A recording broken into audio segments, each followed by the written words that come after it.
Сәлем достар, сіздерге бүгін қамыры өте жұмсақ әрі жұқа болып пісетін осындай пиццаның рецептімен бөлісемін. YouTube каналыма тіркеліп, ұнаса лайк басып, комментарий қалдырыңыздар.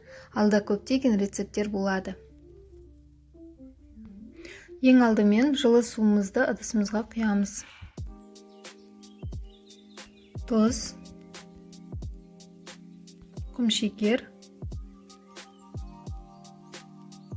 одан кейін дрожь саламыз. Дрожжымызда мүмкіндік болса, жаңа дрожь қосқандарыңыз дұрыс. Біраз тұрып ескірген дрожь болатын болса, онда пиццаның қамыры қатты болып шығады. Енді үстіне азғантай ұн қосамыз да, осы араластырып, бетін жауып 15 минутқа жылы жерге қоямыз.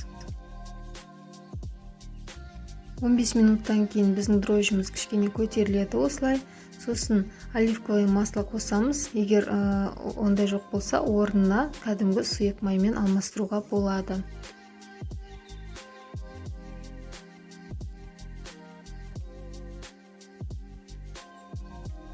Енді ұнымызды қосып, жұмсақ қылып қамыр илейміз.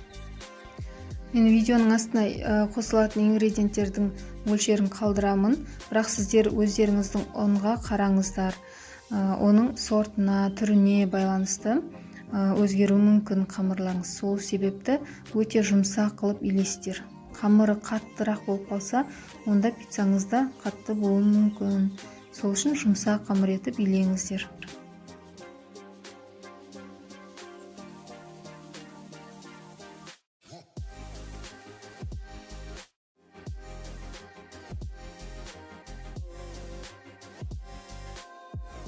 Осындай қолға жабыспайтын қамыр илеп, бетін жауып, 40 минут 1 сағатқа жылы жерге қойып қоямыз.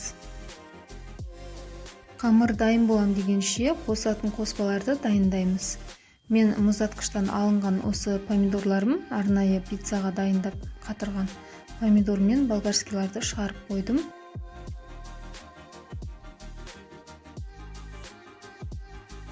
Енді колбаса мен сырды тураймын. Колбасаны екі түрлі етіп турадым.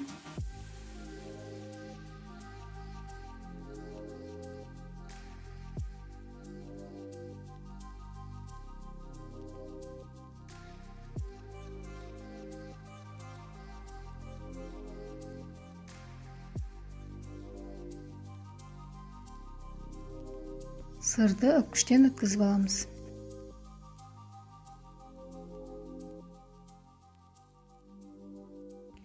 Қамыр менде 40 минут тұрды.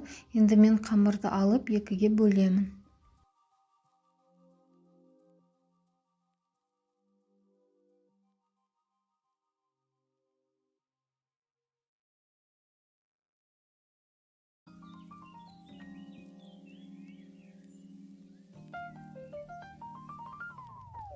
Енді пештегі противеньді алып майлаймыз. Үстіне қамырымызды қойып, қолымызды майлаймыз. Мен мұнда қамырды екі бөлікке бөлдім, жұқа ету үшін. Егер қаласаңыздар, сіздер диаметрін кішірек қылып, қалыңдау етіп істесеңіз де болады, өз қалауларыңызша. Қамырды қолға ұстап тұрып, осылай шетіне қарай тарта бересіздер, сонда өзі созылады. Енді шеттерін осылай бүгіп шығасыздар. Қаласаңыздар, пиццаның соусын дайындауға болады. Помидордың өзін ғана қуырып, суы кеткеннен кейін сол помидорды жағуға болады. Ал мен осындай дайын кетчуп жақтым.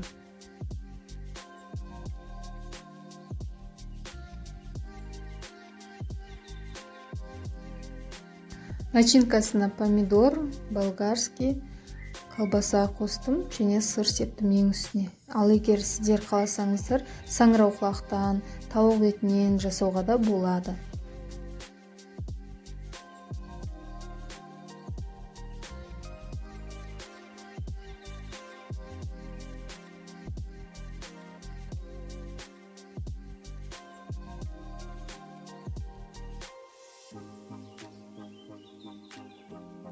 Дайындаған пиццаны енді пешке 200 градусқа 15 минутқа саламыз.